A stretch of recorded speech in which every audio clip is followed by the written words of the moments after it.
Мадина, Шолпан тәте, келіп жатқан жасыңыз құтты болсын. Жастан жасқа мінесен келе беріңіз. Ауырмай, сырқамай, денсаулығыңыз мықты болып, осылай әдемі қартайып, балаларыңыздың ортасында солардың қызығын көріп, немерелер, шөбере көріп, аман-есен осылай ағамыздың жоғын жоқтатпай,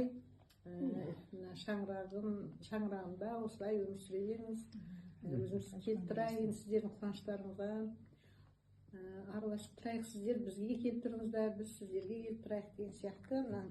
Көңілшілер аман болсын, Айша апайымыз, Гүлжан тәте, басқа да туған туыстардың бәрі аман-есен болып, сол араласып, енді осы немізді, туысқандығымызды әрі қарай жалғастырып жатсыз.